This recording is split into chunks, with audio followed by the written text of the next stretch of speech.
Bonjour les enfants et bienvenue pour cette série de vidéos où nous aurons l'occasion de découvrir la mairie de Limoges, l'hôtel de ville. C'est pourquoi j'ai envie de dire bonjour citoyens.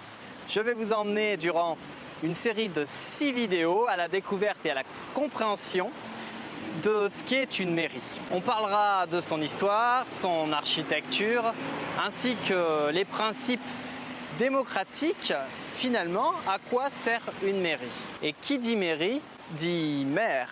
On pense à cette autorité, cette fonction qui administre la ville, qui la dirige. Mais un maire n'est pas seul, c'est toute une équipe qui est élue par les citoyens, qui se retrouve ici pour décider d'une politique qui sera mise en place par une administration, des personnes de cette collectivité qui travaillent au service du public. On aime bien remonter pour comprendre l'histoire et ce qui est intéressant, c'est qu'ici, il y a 2000 ans, le paysage est très différent. On était à Augustoritum, Limoges antique, et on se trouve sur l'ancien forum.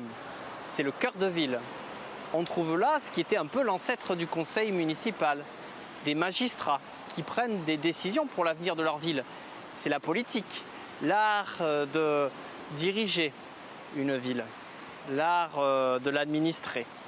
Plus tard, au Moyen-Âge, la ville va être scindée en plusieurs pouvoirs et on va trouver, là encore, un embryon de conseil municipal à travers le consulat qui administre la ville et qui s'occupe de l'entretien de la voirie, des marchés, de la surveillance, du guet, de la ville sur les remparts.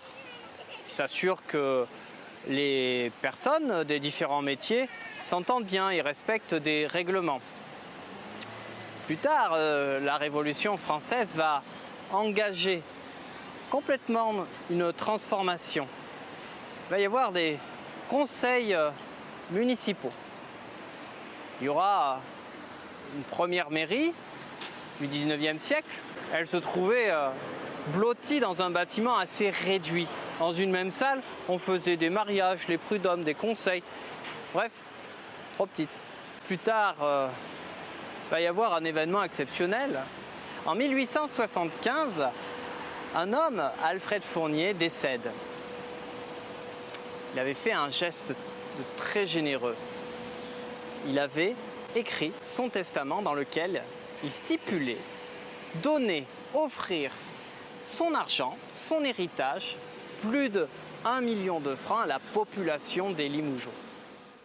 Aujourd'hui, 21 janvier 1873, étant saint de corps et d'esprit, j'ai fait mon testament holographe ainsi qu'il suit. J'institue pour mon héritière générale et universelle de tous les biens meubles et immeubles que je laisserai à l'heure de mon décès, la ville de Limoges, Haute-Vienne. C'est la municipalité qui reçoit cet argent et ils vont réfléchir avant de trouver le bon projet, la reconstruction d'un hôtel de ville bien plus grand. En 1877, un concours est ouvert entre les architectes français pour la construction de l'hôtel de ville. 54 participants se manifestent, ils doivent répondre à un cahier des charges qui définit les grandes lignes. Au final, c'est l'architecte Alfred Leclerc qui l'emporte. Et en 1883, la mairie de Limoges est inaugurée.